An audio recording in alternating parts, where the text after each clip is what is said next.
कोई उस पर सवाल नहीं उठा सकता। कुछ राशन दान करो।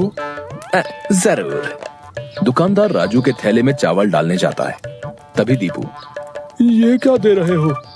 इतनी मिठाइयाँ और मेवे तुम्हारी दुकान में है और तुम ये कच्चे चावल दे रहे हो? इनमें से कुछ दो। पर बाबा तो ये सब नहीं कहते। तुम्हें क्या करना है? जितना कह रहा हूँ वो करो। दीपू आगे जाता है और जोहरी की दुकान में दुकानदार से, और भाई जोहरी, कैसी चल रही है दुकानदारी? बाबा की कृपा से सब बढ़िया चल रहा है। कहिए क्या सेवा करूं? बाबा के लिए कुछ दान दो। इससे पहले कि इन्हें मेरी असलियत पता चले, इनसे तगड़ा दान लेके गांव से गायब हो जाऊंगा। फिर ये लोग राजू के पीछे पड़ेंगे तो उसे समझ आएगा। बाबा के लिए कुछ दान दो। जौहरी पैसे निकाल कर देने लगता है। अरे ये क्या भीख दे रहे हो?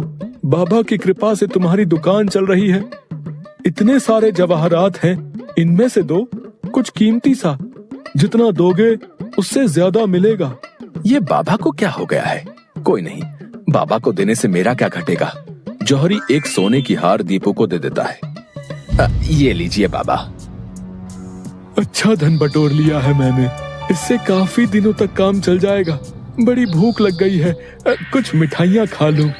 दीपू एक पेड़ के नीचे बैठ के मिठाइयाँ खाने लगता है। तभी वहाँ 4 डाकू, चेहरे पे नकाब, काले कपड़े और हाथ में छुरी लेकर आ जाते हैं। जो कुछ भी है वो हमें दे दो, नहीं तो हम तुम्हें मार डालेंगे। दीपू डर से अपनी पोटली उन्हें दे देता है। तभी डाकुओं के सरदार का नकाब खुल जाता है। दीपू उसे देख लेता है। अब तुझे मरना होगा, क्योंकि तूने मेरा चेहरा देख लिया है। हे भगवान, ये क्या हो रहा है? कैसे बचूं इनसे? भागने की कोशिश की तो ये लोग पकड़ लेंगे। क्या करूं? तभी उसे राजू की बात याद आती है। अगर किसी मुसीबत में फंस जाओ, पूरी श्रद्धा से ईश्वर का नाम लेना, तुम्हारी मुसीबत दूर हो जाएगी। दीपू आंखें बंद कर घुटने पर बैठकर, हे नारायण मेरी रक्षा करो, हे नारायण मेरी रक्षा करो। डाकू का सरदार दीपू को उठाकर, सुन, राजा के सिपाही हमारी ओर आ रहे हैं, इसलिए तुझे छोड़ रहे हैं। अगर तूने किसी को हमारे बारे में बताने की कोशिश की तो तुझे जिंदा नहीं छोड़ेंगे। ये ले अपनी पोटली। डाकू भाग जाते हैं। दीपू सामने से सिपाहियों को आते देख मन में, हे नारायण, मुझसे भूल हुई जो मैं राजू की बात को समझ नहीं पाया।